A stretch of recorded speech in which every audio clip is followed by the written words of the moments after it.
ఉన్న బంగారాన్ని విడిపించి ఆ రోజు ఆన్లైన్ రేటుకే మేము కొంటాం. Sharma gold company. నమస్కారం, వెల్కమ్ టు సుమన్ టీవీ. నేను గీతాంజలి. 2025వ సంవత్సరం వచ్చేసింది. మరి ద్వాదశ రాశుల్లో జన్మించిన వారి జాతక ఫలితాలు ఏ విధంగా ఉండబోతున్నాయి? మెరుగైన ఫలితాల కొరకు ఎటువంటి పరిహారాలు వారు చేసుకోవాలి? మంచిగా ఉన్న రాశులు ఏవి, అంటే మంచి ఫలితాలను ఇచ్చేటువంటి రాశులు ఏ ఉన్నాయి, అలాగే చెడు ఫలితాలు ఏ రాశులు వారు అందుకోబోతున్నారు, ఈ వివరాలన్నీ ఇవాళ వీడియోలో నేను మీకు వివరిస్తాను. వివరించేందుకు ప్రస్తుతం మనతో పాటు ఉన్నారు ప్రముఖ జ్యోతిషులు బ్రహ్మశ్రీ నందిబట్ల శ్రీహరి శర్మ గురువు గారు. వారితో మాట్లాడదాం. గురుగారు నమస్కారం అండి. వాగర్థ వివ సంపృక్తౌ వాగర్థ ప్రతిపత్తయే జగతః పితరౌ వందే పార్వతీ పరమేశ్వరౌ. సదాశివ సమారంభాం శంకరాచార్య మధ్యమాం అస్మదాచార్య పర్యంతం వందే గురు పరంపరాం. ఆదిత్యాయ చ సోమాయ మంగళాయ బుధాయ చ గురు శుక్ర శనిభ్యశ్చ రాహవే కేతవే నమః. శృంగేరి జగద్గురు పీఠాధిపతులకి, కంచి పీఠాధిపతులకి నమస్కారములు తెలియజేసుకుంటూ కార్యక్రమాన్ని ప్రారంభిద్దాం. వీక్షించేటువంటి సుమన్ టీవీ ప్రేక్షకులకి గమనిక, ఇప్పుడు మనం చెప్పుకోబోయేటువంటి రాశి ఫలాలు ఏవైతే ఉన్నాయో అవన్నీ కూడా ఆంగ్ల నూతన సంవత్సర గమనాన్ని దృష్టిలో పెట్టుకుని జనవరి 1వ తారీఖు నుంచి డిసెంబర్ 31వ తారీఖు వరకు మాత్రమే ఉన్నటువంటి గ్రహాల స్థితిగతులను బట్టి వివిధ రాశుల వారికి ఏ విధంగా ఉండబోతుందో తెలుసుకుందాం. మనకు సాంప్రదాయానుసారంగా వచ్చేటువంటి ఉగాది నుంచి ప్రారంభమయ్యే రాశి ఫలితాలని, అనగా వచ్చే విశ్వావసునామ సంవత్సరానికి సంబంధించి ఉగాది ప్రారంభమయ్యడానికి అంటే ముందుగా మళ్ళీ ఆ యొక్క ఉగాది సందర్భంగా మళ్ళీ వివిధ రాశుల వారికి సంబంధించి రాశుల ఫలితాలు ఇవ్వడానికి ప్రయత్నం చేస్తాను. కాబట్టి ఇటువంటి దాంట్లో ప్రపంచమంతా అంగీకరిస్తున్నటువంటిది 2025 నూతన సంవత్సరం. అదేవిధంగా మనము కూడా ఆంగ్ల నూతన సంవత్సరం అనేటువంటి భావనతో ఈ యొక్క కార్యక్రమం చేస్తున్నాం. అదే ఉగాది నాడైతే మార్చి 29వ తారీఖు నుంచి మళ్ళీ 2026-28 వరకు ఉండేటువంటి గమనం వరకు ఉండేది చెప్పేటువంటిది. అవి మనం మరియు వీడియోలో తెలియజేసుకుందాం. అదే అడగబోతున్నాను గురుగారు. అంటే సాధారణంగా ఒకటే ప్రశ్న అడుగుతారు, ఉగాది కదా అసలు చెప్పాలి జాతక ఫలితాలు అనేవి, ఈ లోపు ఏంటి అంటే ఒక సాంప్రదాయంగా అది కొనసాగిపోతుంది. అంటే మనకేమని చెప్పబడింది అంటే, ధర్మం ఏం చెప్పబడింది శాస్త్రంలో అంటేనమ్మా, ప్రపంచమంతా ఏది ఒక విషయం గురించి ఒక తాటి మీద ఉంటుందో అది ధర్మమే కూర్చుంటుంది, శాస్త్రమే కూర్చుంటున్నాం. ఇక మరి ద్వాదశ రాశుల వారి జాతక ఫలితాలు తెలుసుకుందాం.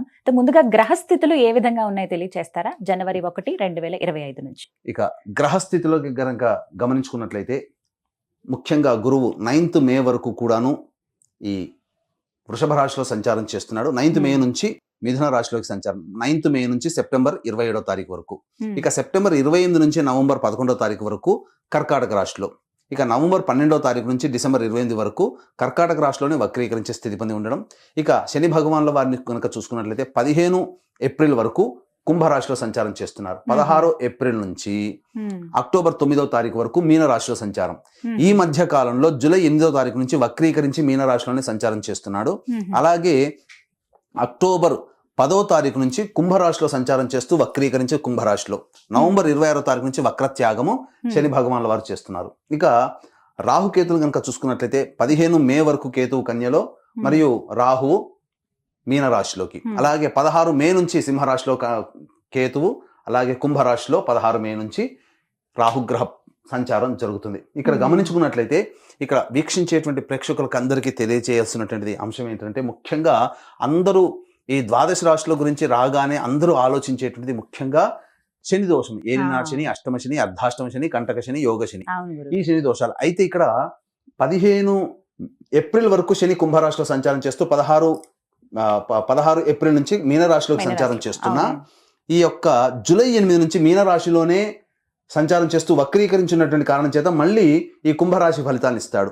అక్టోబర్ 10న కుంభరాశిలోనే వక్రీకరించి ఉన్నటువంటి స్థితిగతుల చేత ఏమవుతుంది, మళ్ళీ మకర రాశి ఫలితాన్ని శని భగవానులు ఇస్తారు. కాబట్టి అర్థం చేసుకోవాల్సినటువంటి అంశం ఏంటంటే, ఎవరికి కూడాను ఈ సంవత్సరం శని భగవానుడు యోగదాయకంగా పూర్తిగా లేడు. 12 రాశుల వారికి అష్టమ శని, అర్ధాష్టమ శని, కంటక శని, యోగ శని, దాంపత్య శని, ఈ రాశుల ఈ యొక్క దోషాల శని దోషాలు ఏదో ఒక సందర్భంలో కొన్ని నెలల పాటు అందరూ రాశుల వారు అనుభవించాల్సిందే తప్ప ఇక్కడ ప్రత్యామ్నాయము లేదు. కాబట్టి ఇక కుంభరాశి వారికి ఏలినాటి శని వెళ్ళిపోతుందని సంతోషం కానీ, ఈ యొక్క సంబంధించి మకర రాశి వారికి ఏలినాటి శని వెళ్ళిపోతుందని సంతోషం కానీ, లేకపోతే కర్కాటక రాశి వారికి అష్టమ శని దోషం పోతుందని కానీ భావించాల్సిన అవసరం లేదు. వృశ్చిక రాశి వారికి అర్ధాష్టమ శని దోషం పోతుందని కూడా భావించాల్సిన అవసరం లేదు. ఎందుకంటే శని మళ్ళీ రుజుమార్గంలో వెళ్ళి మళ్ళీ వక్ర మార్గం చేత వక్రగతిన సంచారం చేస్తున్నటువంటి కారణం చేత 12 రాశులు శని ప్రభావానికి గురవుతాయి. కాబట్టి ఈ సంవత్సరం అన్ని రాశుల వారు శని దోష పరిహారములు ఖచ్చితంగా చేసుకోవలసినదే, అందులో సందేహం లేదు. గ్రహస్థితులు అయితే ఈ విధంగా ఉన్నాయి. గురుగారు, గ్రహస్థితులు ఏ విధంగా ఉన్నాయో తెలియచేశారు. మరి ద్వాదశ రాశుల్లో 4వదైనటువంటి కర్కాటక రాశి వారి జాతక ఫలితాలు ఏ విధంగా ఉన్నాయో తెలియచేస్తారా? ఈ యొక్క కర్కాటక రాశిలో జన్మించినటువంటి వారికి 2025వ సంవత్సరంలో జనవరి 1వ తారీఖు నుంచి డిసెంబర్ 31వ తారీఖు వరకు ఏ రంగాల్లో ఎటువంటి స్థితిగతులు ఉంటాయి, మంచి చెడు గురించి తెలియజేసుకుందాం. ముఖ్యంగా గమనించుకున్నట్లయితే కర్కాటక రాశి వారికి ప్రధానంగా శని ప్రభావము మరియు గురుగ్రహ ప్రభావము అంత అనుకూలంగా లేదు. ఇక రాహుకేతులు కూడాను అనుకూలంగా లేనటువంటి కారణం చేత ఈ యొక్క కర్కాటక రాశిలో జన్మించినటువంటి వాళ్ళకి కొన్ని పరిస్థితులు విషమంగా ఉంటాయి, కొన్ని సందర్భాలలో. కాబట్టి ఎప్పుడెప్పుడు బాగుంటుంది, ఎప్పుడెప్పుడు సందర్భాల్లో జాగ్రత్తలు పాటించాలి అనేటువంటి విషయాల గురించి ముందుగా తెలియజేసుకుందాం. ఇక ముఖ్యంగా గమనించుకున్నట్లయితే గురువు గారు ఈ కర్కాటక రాశి వారికి 9 మే వరకు లాభస్థానంలో సంచారం చేస్తున్నారు. కావున అద్భుతమైనటువంటి యోగదాయకమైనటువంటి కాలంగా చెప్పవచ్చు. ఎందుకనంటే గురువు యోగాన్ని కలగ చేస్తున్నాడు. ప్రధానంగా మార్చి వరకు కూడాను వక్రీకరించినటువంటి స్థితిగతులు, దశమ లాభస్థాన గురుగ్రహ ఫలితాలు 9 మే వరకు కర్కాటక రాశి వారు పొందుతారు. తద్వారా అనుకున్నటువంటి పనులలో విజయాన్ని పొందుతారు, గురుతర బాధ్యతలు పెరుగుతాయి, అన్ని విధాలుగా మంచి జరుగుతుంది. అయితే ఈ మే 9 నుంచి సెప్టెంబర్ 27 మధ్య కాలంలో మిథున రాశిలో సంచారం చేస్తున్నటువంటి ఈ కారణం చేత ఎక్కువగా కొన్ని ప్రయత్నాల్లో ఆటంకాలు అనేటువంటివి వస్తాయి. అలాగే ప్రశాంతత లోపిస్తుంది ఈ మధ్యకాలంలో. ఇక ముఖ్యంగా ఖర్చులు పెరుగుతాయి. కానీ ఆ ఖర్చులు దేవతా సంబంధమైన ఖర్చులు లేదా సమాజానికి ఉపయోగపడేటువంటి సేవా ఖర్చులు ఎక్కువగా చేస్తారు. ఇక గమనించుకున్నట్లయితే సెప్టెంబర్ 28 నుంచి నవంబర్ 11 మధ్యకాలంలో ఈ యొక్క సంబంధించినటువంటి సమయంలో కర్కాటక రాశి వారికి ప్రధానంగా ఓవర్ వెయిట్ అయ్యేటువంటి ఒబేసిటీ ప్రాబ్లమ్స్ పెరుగుతాయి. మనస్సు చికాకుగా ఉండడము, ప్రతి పనులలో కొంత ఇబ్బందికర పరిస్థితులు ఉండడం. అయితే ఇక్కడ ప్రధానంగా మే 9వ తారీఖు వరకు వివాహం కావాల్సినటువంటి అబ్బాయిలకి అమ్మాయిలకి యోగదాయకమైనటువంటి ఫలితము, వివాహాలు నిశ్చయమవుతాయి. మళ్ళీ అటువంటి పరిస్థితి ఎప్పుడు వస్తుంది? సెప్టెంబర్ 28 నుంచి నవంబర్ 11 మధ్యకాలంలో కూడా వివాహాలు నిశ్చయమవుతాయని చెప్పవచ్చు. అన్నిటికంటే ప్రధానంగా ఈ రాశిలో జన్మించినటువంటి విద్యార్థులు ఎవరైతే ఉంటారో గురుగ్రహ ప్రభావం వలన కొంత జ్ఞాపక శక్తి తక్కువగా ఉండడము, అలాగే ఈ పరీక్షలలో ఏవైతే ఉంటాయో ఎక్కువగా శ్రమ కోరిస్తే తప్ప ఎక్కువ ఉత్తీర్ణత శాతాన్ని పొందలేకపోవడము, విదేశీ యానానికి సంబంధించే ప్రయత్నం మాత్రం ఈ యొక్క రాశి వారికి సెప్టెంబర్ 28 నుంచి నవంబర్ 11 మధ్య కాలంలో విదేశంలో స్థిరపడేటువంటి అవకాశాలు గోచరమవుతున్నాయి, అనగా విదేశీ యానం జరుగుతుంది. ఇక ముఖ్యంగా గమనించుకున్నట్లయితే నవంబర్ 12 నుంచి డిసెంబర్ 28 వరకు మళ్ళీ కొంత చికాకులతో కూడుకున్నటువంటి ఖర్చులు అధికంగా ఉంటాయి. అయితే ఇక్కడ కర్కాటక రాశి వారికి 15 ఏప్రిల్ వరకు శని కుంభరాశిలో సంచారం చేస్తూ 15 ఏప్రిల్ వరకు కూడాను అష్టమ శని దోష ప్రభావాన్ని గురవుతూ ఉంటుంటారు. కానీ 16 ఏప్రిల్ నుంచి కుంభరాశి నుంచి మీనరాశిలోకి ఎప్పుడైతే మారుతారో అమ్మయ్య ఇక శని దోషం అంటూ ఇంకా ఏమీ లేదు, హ్యాపీగా ఉండవచ్చని కర్కాటక రాశి వారు భావిస్తున్నారేమో. కానీ ఇక్కడే ట్విస్ట్ ఉందండి. ఎందుకనంటే జూలై 8వ తారీఖు నుంచి వక్రించినటువంటి శని ప్రభావం వలన మళ్ళీ అష్టమ శని దోష ప్రభావాన్ని పొందుతారు. జూలై 8 నుంచి ఎప్పటి వరకు? అక్టోబర్ 10 వరకు. ఇక అక్టోబర్ 10 నుంచి వక్రించినటువంటి శని కుంభరాశిలో ప్రవేశం చేస్తూ మళ్ళీ సప్తమ శని దోష ప్రభావాన్ని ఇస్తున్నాడు. ఇది ప్రధానమైనటువంటి కాలం. అందుకనే చెప్పాను అక్టోబర్ 10 నుంచి నవంబర్ 26 మధ్యకాలం, సెప్టెంబర్ 28 నుంచి నవంబర్ 11 మధ్యకాలంలో ఈ యొక్క సంబంధించినటువంటి జన్మించినటువంటి స్త్రీ పురుషులకి వివాహ యోగ్యతలు కలిగే అవకాశాలు గోచరమవుతున్నాయి. గురుశనులు అనుకూలంగా ఉంటున్నారు. ఇది ప్రధానంగా గుర్తు తెచ్చుకోవాల్సింది. అష్టమ శని దోష ప్రభావం పోయింది అనుకున్నటువంటి సమయంలో జూలై 8 నుంచి అక్టోబర్ 10వ తారీఖు వరకు. కాబట్టి జూలై అంటే ఆగస్టు, సెప్టెంబర్, అక్టోబర్ 3 నెలలు 92 రోజుల పాటు అష్టమ శని దోష ప్రభావాన్ని మళ్ళీ ఈ యొక్క కర్కాటక రాశి వారు గమనించుకుంటే మొత్తం చూసుకున్నట్లయితే 15 ఏప్రిల్ అనగా దగ్గర జనవరి, ఫిబ్రవరి, మార్చి 3 నెలలు 15 అంటే 9 + 90 + 15 105 రోజులు, మళ్ళీ 90 రోజులు 92 రోజులు మొత్తం కలిపితే 197 రోజులు మళ్ళీ కర్కాటక రాశి వారు అష్టమ శని దోష ప్రభావానికే గురవుతున్నారు. 2 సంవత్సరాల నుంచి పడుతున్నటువంటి ఇబ్బందులు ఎలా ఉంటాయో దాదాపుగా 365 రోజుల్లో దాదాపు 200 రోజుల పాటు వేసుకోండి, అంటే సగం ఖచ్చితంగా మళ్ళీ అష్టమ శని దోష ప్రభావానికి గురవుతున్నారు. కాబట్టి దైవానుగ్రహాన్ని పొందే ప్రయత్నం చేయండి. ముఖ్యంగా ఈ యొక్క సంబంధించినటువంటి restaurant business, super market business, general store business, road side పండ్ల వ్యాపారస్తులు, అలాగే కుకింగ్ సంబంధించినటువంటి వ్యాపారస్తులు, ఎడ్యుకేషనల్ ఇన్స్టిట్యూషన్ నడిపేటువంటి వాళ్ళు, జ్యువెలరీ రంగంలో ఉన్నటువంటి వాళ్ళు, అలాగే ఈ సంబంధించినటువంటి పూజా స్టోర్సు, మరియు తీర్థయాత్రలు చేసేటువంటి వాళ్ళందరూ కూడాను, తీర్థయాత్రలు నడిపేటువంటి వాళ్ళందరూ కూడాను యోగదాయకమైనటువంటి పరిస్థితులు ఉంటాయి. పెద్దగా లాభాలు అనేటువంటివి ఉండవు, కానీ మంచి స్థితిగతుల్లో ఉంటారని చెప్పవచ్చు. ఇక ఈ తోలు చర్మ సంబంధించినటువంటి వ్యాపారస్తులు, స్టీల్ వ్యాపారస్తులు, అలాగే ఎడిబుల్ ఆయిల్స్ రంగంలో ఉన్నటువంటి వాళ్ళకందరికీ కూడాను సాధారణమైనటువంటి ఫలితాలే కలుగుతాయి తప్ప, ఎందుకంటే అష్టమ శని దోష ప్రభావం మళ్ళీ కొంత ఉంటుంది. అయితే విదేశీ యానం, విదేశీ సంబంధించినటువంటి అన్ని కూడాను గమనించుకున్నట్లయితే 16 ఏప్రిల్ నుంచి జూలై 8 మధ్య కాలంలో విదేశీ యానం చేయడానికి సంపూర్ణమైనటువంటి అవకాశము, మళ్ళీ ఈ సెప్టెంబర్ 20 నుంచి నవంబర్ 11 మధ్య కాలంలో కూడా విదేశీ యానానికి అనుకూలమైనటువంటి సమయంగా చెప్పవచ్చు.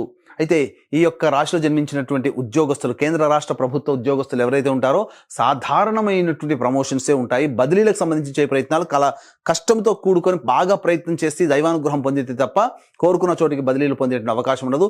ఉద్యోగస్తులైతే ప్రధానంగా కొన్ని సమయాల్లో నిరుద్యోగస్తులకి ఉద్యోగం లభించి తీరుతుంది. అయితే ఉద్యోగం మార్చిన తర్వాత కూడా మళ్ళీ ఎందుకు ఉద్యోగంలో ఉన్నామా అనే కొన్ని ఇబ్బందికర పరిస్థితులు ఉంటాయి. కాబట్టి మొక్కవోని ధైర్యంతో, లౌక్యంతో ఎదుటి వాళ్ళని మెప్పిస్తూ మీరు కనుక ముందు సాగినట్లయితే ఈ 2025 సంవత్సరంలో ప్రైవేట్ రంగంలో ఉన్నటువంటి వారికి కూడా ఉద్యోగ భద్రత అనేటువంటిది ఉంటుంది. అయితే గమనించుకున్నట్లయితే ఫిబ్రవరి 11 నుంచి మార్చి 13 మధ్య కాలంలో ఈ యొక్క కర్కాటక రాశిలో జన్మించినటువంటి వారికి ఉద్యోగంలో చికాకులు ఎక్కువగా ఉంటాయి. ముఖ్యంగా ఉద్యోగ మార్పుని కోరుకుంటారు. అయితే ఏప్రిల్ 12 నుంచి జూన్ 13వ తారీఖు వరకు ఉన్నటువంటి కాలము ఉద్యోగంలో నూతన ఉద్యోగ మార్పుకి కానీ లేదా ప్రమోషన్స్తో కూడుకున్నటువంటి ఉద్యోగం లభించడం అనేటువంటిది ఉంటుంది. ఈ కారణం చేత ఈ ఏప్రిల్ 12వ తారీఖు నుంచి జూన్ 13వ తారీఖు ఉన్నటువంటి కాలం మీకు ప్రమోషన్స్, ఉద్యోగ భద్రత, నిరుద్యోగస్తులకి ఉద్యోగం లభించడం జరుగుతుంది. అయితే వెంటనే జూన్ 14 నుంచి జూలై 14 మధ్య కాలంలో ఈ సంబంధించినటువంటి కర్కాటక రాశిలో జన్మించినటువంటి వారికి ఆ చేస్తున్నటువంటి ఉద్యోగంలో బాధ్యతలు సరిగ్గా నిర్వర్తించలేకపోవడం ఒకంత ఆందోళనకు గురి చేసేటువంటి సంఘటనలు ఒక నెల పాటు ఉంటాయి. కాబట్టి ఎట్టి పరిస్థితుల్లో ఉద్యోగం విడనాడాలనేటువంటి ఆలోచనని మర్చిపోండి. సాహసంతో, ధైర్యంతో ముందడుగు వేయండి. ఇక గమనించుకున్నట్లయితే మళ్ళీ ఇలాంటి పరిస్థితి సెప్టెంబర్ 16వ తారీఖు నుంచి అక్టోబర్ 15వ తారీఖు వరకు ఉన్నటువంటి సమయం కూడా మంచి ఉద్యోగం లభించడానికి అనుకూలమైన సమయం, ఈ చెప్పబడినటువంటి సమయం. ఇక ఈ యొక్క కర్కాటక రాశిలో జన్మించినటువంటి రాజకీయ రంగంలో ఉన్నటువంటి ప్రముఖులకి కొంత ఇబ్బందికర పరిస్థితులు అనేటువంటి తలెత్తుతాయి. పెద్దల ఆశీర్వచనం కానీ, అలాగే ఈ యొక్క ప్రజల ఆదరణ, అండదండలు సరిగ్గా లేకపోవడం వల్ల సాధారణమైనటువంటి జీవనాన్ని ఈ యొక్క రాజకీయ నాయకులు పొందుతారు. ఆశించినటువంటి పదవి లభించకపోవడం వల్ల కొంత నిరాశ పొందేటువంటి అవకాశాలు గోచరమవుతున్నాయి. ఈ యొక్క సంబంధించినటువంటి సినీ కళారంగ సంబంధించినటువంటి కర్కాటక రాశిలో జన్మించిన వాళ్ళు సినీ రంగము, టీవీ సీరియల్ రంగము, అలాగే ప్రింటింగ్ మీడియా, ఎలక్ట్రానిక్ మీడియా మరియు నాటక, సంగీత సంబంధించినటువంటి రంగాల్లో ఉన్నటువంటి వాళ్ళు, వీళ్ళకందరికీ కూడాను సాధారణమైనటువంటి మిశ్రమ ఫలితాలు కలుగుతాయి. అంది వచ్చినటువంటి అవకాశాలని చక్కగా వినియోగించుకోగలిగితే మీరు ఈ 2025 సంవత్సరం చక్కగా ఆనందంగా ఉండవచ్చు అని చెప్పవచ్చు. అయితే ఓవర్ ఎక్స్పెక్టేషన్స్ పెట్టుకొని గొప్పగా కీర్తి లభిస్తుందేమో, గొప్పగా ధనాదాయం ఉంటుంది అనేటువంటి ఆలోచనల్ని వాస్తవానికి మీరు ఆలోచన చేసుకొని ప్రయాణం చేయండి. ఆశల కంటే, ఆలోచనల కంటే వాస్తవం వేరుగా ఉంటుందనే విషయాన్ని గమనించుకుంటూ వచ్చినటువంటి ప్రాజెక్ట్ని చక్కగా మీరు ముందుకు నడిపించుకోగలిగితే మీరు ప్రశాంతమైన జీవితాన్ని పొందుతారు అని చెప్పవచ్చు. ఇక ఈ సంబంధించినటువంటి విద్యార్థులైతే కష్టే ఫలి అన్నట్టుగా ఉండాలి. పోరాట పడిమితో ఎదుటివారితో ఢీకొనాలనే స్ఫూర్తితో మీరు ప్రయాణం చేస్తేనే మీరు మెరుగైనటువంటి ఫలితాలు పొందుతారు. ఈ చెప్పినటువంటి సమయంలో విదేశీ యానం, విదేశీ విద్యకు సంబంధించి యోగదాయకమైనటువంటి సమయంగా చెప్పవచ్చు. ఎప్పటి నుంచి సెప్టెంబర్ 20 నుంచి నవంబర్ 11 మధ్య కాలము, అలాగే ఈ ఏప్రిల్ 11 నుంచి జూలై 8 మధ్య కాలంలో సంబంధించి విదేశీ యానం, విదేశీ విద్యకు సంబంధించి ప్రయత్నాలన్నీ కూడా కొలికి వస్తాయి. ఇక ఈ యొక్క రాశిలో జన్మించినటువంటి రైతులకి సాధారణమైనటువంటి పంటలు కలిసి వస్తాయి. అలాగే ఎక్కువ దిగుబడిని కోసం పంటల మార్పిడి చేసుకున్నట్లయితే కష్టాలు పడక తప్పదనేటువంటి విషయాన్ని గమనించుకోవాలి. ఈ యొక్క రాశిలో జన్మించినటువంటి లాయర్లకి ఆశించిన మేరైనటువంటి ప్రభుత్వ పదవి కానీ, లేకపోతే ఇంకా చెప్పాలి అని అంటే గురుతర బాధ్యత కలిగినటువంటి స్థితి కానీ లభించకపోవడం వల్ల కొంత నిరాశ ఎదుర్కోక తప్పదు. అయితే ఆస్తి సంబంధమైనటువంటి విషయాలు ఏవైతే ఉంటాయో అవన్నీ కూడాను ఏప్రిల్ 16వ తారీఖు నుంచి జూలై 8 మధ్య కాలంలో పరిష్కరించుకోగలిగితే విజయం మీదవుతుంది. తదనంతర కారణాల వల్ల తదనంతర నెలలో కనుక మీరు పరిష్కరించుకోవాలని ఆలోచన చేస్తే అవి ఒక పరిష్కారం కాని దిశగా, పరిష్కారం కాని సమస్యగా మిగిలిపోయే అవకాశాలు గోచరమవుతాయి. కాబట్టి ఏప్రిల్ 15వ తారీఖు లోపలనే పరిష్కారం చేసుకోవడానికి ప్రయత్నాలు చేయండి, తప్పకుండా విజయం పొందుతారని చెప్పొచ్చు. ఈ యొక్క కర్కాటక రాశిలో జన్మించినటువంటి స్త్రీ పురుషులకు ఎవరికైనా కానీ దాంపత్యం విభేదాలు, పొరపచ్చాలు, భాగస్వామ్య వ్యాపారంలో ఉన్నటువంటి వారికి కొంత పొరపచ్చాలు వచ్చేటువంటి అవకాశాలు ఉన్నాయి. కాబట్టి జాగ్రత్తలు పాటించండి. భాగస్వామితో ఎక్కువగా కోపంగా ఉండకుండా మౌనాన్ని ఆశ్రయిస్తూ లౌక్యంతో ముందడుగు వేస్తే కుటుంబ సభ్యులు కావచ్చు, జీవిత భాగస్వామి, వ్యాపార భాగస్వామి కావచ్చు, వాళ్ళందరితో కూడా కర్కాటక రాశిలో జన్మించినటువంటి వారికి మంచి స్థితిగతులు ఉంటాయి. అయితే ప్రధానంగా ఈ కర్కాటక రాశిలో జన్మించినటువంటి వారికి తీరని కోరిక ఒకటి తీరబోతుంది. అనగా ఉద్యోగము అనేటువంటిది స్థిరీకరించబడుతుంది. అలాగే గృహ సంబంధమైనటువంటి విషయాల్లో మీరు విజయాన్ని పొందుతారు. అనగా నూతన గృహ కొనుగోలు కానీ, నూతన వాహన కొనుగోలు కానీ ఏర్పాటు చేసే విధంగా మీ యొక్క ప్రణాళికలు ఉండబోతున్నాయి. తద్వారా మీరు విజయాన్ని పొందుతారు. ఒక స్థిరమ ఆస్తి అనేటువంటిది మీరు కర్కాటక రాశి వారు ఈ 2025 సంవత్సరంలో సంపాదించుకోబోతున్నారు. కాకపోతే ఇక్కడ ప్రధానంగా గమనించాల్సినటువంటి అంశం ఏంటంటే మానసిక ఒత్తిడి, శారీరక శ్రమ ఇవన్నీ ఉన్నప్పటికీ కూడాను ముందడుగు వేసే ప్రయత్నం చేయండి. అధైర్యపడకుండా చిన్న చిన్న విషయాలకి మానసికంగా చికాకులు పెట్టుకోకుండా ప్రయత్నం చేస్తే కర్కాటక రాశి వారు ఉన్న జీవితం ఆనందంగా ఉంటుందని చెప్పడంలో ఏమాత్రం సందేహం లేదు.